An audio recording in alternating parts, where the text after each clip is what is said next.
We all want to live a happy, productive life, but sometimes we just need a little help. Our Coach On Call experts provide strategies to help you live your best life now. Joining me today is Linda Mitchell, a certified transition coach, reinvention expert, and speaker who empowers people who are stuck, in pain, or ready for change to release the struggle, gain clarity, and evolve their highest purpose as they move through life's challenges and transitions. Linda is here today to discuss responding to criticism.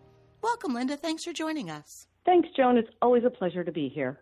Linda, everyone gets a dose of criticism from time to time. I think we've all experienced someone's version of constructive criticism that, to be quite honest, felt a lot more hurtful than it did helpful.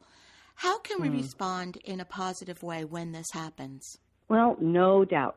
Even constructive criticism can sting. If the intent was to be productive, it's much easier to process. But frankly, even if it wasn't from the kindest of hearts, we can always find ways to respond positively and grow from the encounter. Here are some foundational points to consider before responding.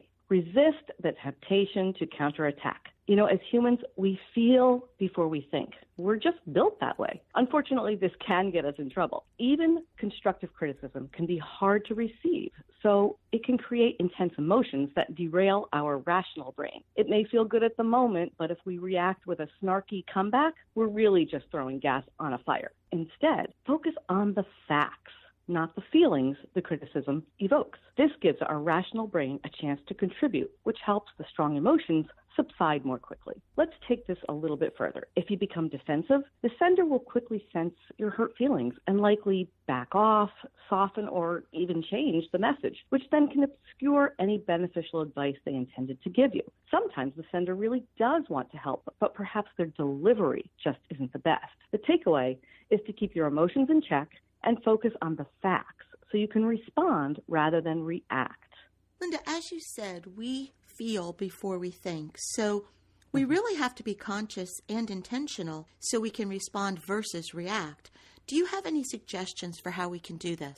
Well, it's probably simpler than we think, but simple isn't always easy. First, recognize that it is normal to have a strong reaction. So if you feel yourself getting defensive or upset, number one, pause.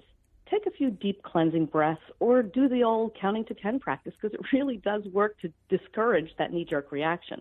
And two, if you still feel like you might lash out, tell the person you'd like some time to think about what they're saying and get back to them. There's a lot of benefit to this approach.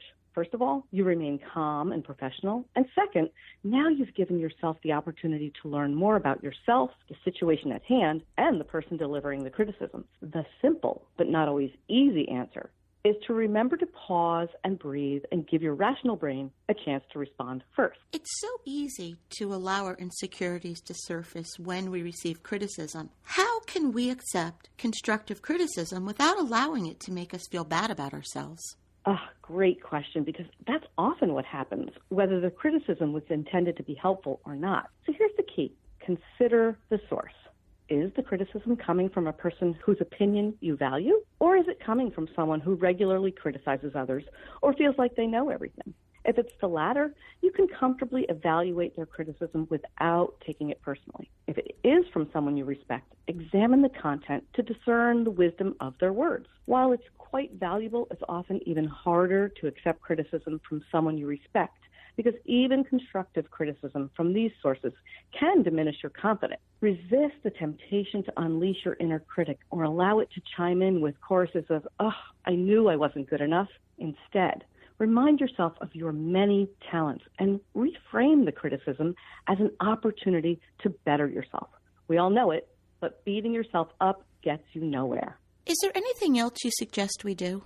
Well, one of the best things you can do is to ask questions for clarity. This allows you time to settle down and encourages the sender to restate their feelings in ways that may make more sense to you. Also, discern whether the criticism is only one person's opinion or if it's something you've heard before. If you have heard it before, then perhaps at least part of it is good advice. Either way, it's important to stay mindful of your strengths and not dwell on the criticism so you can forge forward, armed with greater knowledge and determination. Using all of these pieces together will make or break how you receive the message. Linda, thank you so much for joining us. If you would like to learn more about Linda and her work, you can visit her website, livinginspiredcoaching.com.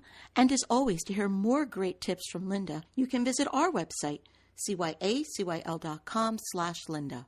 We'll be right back.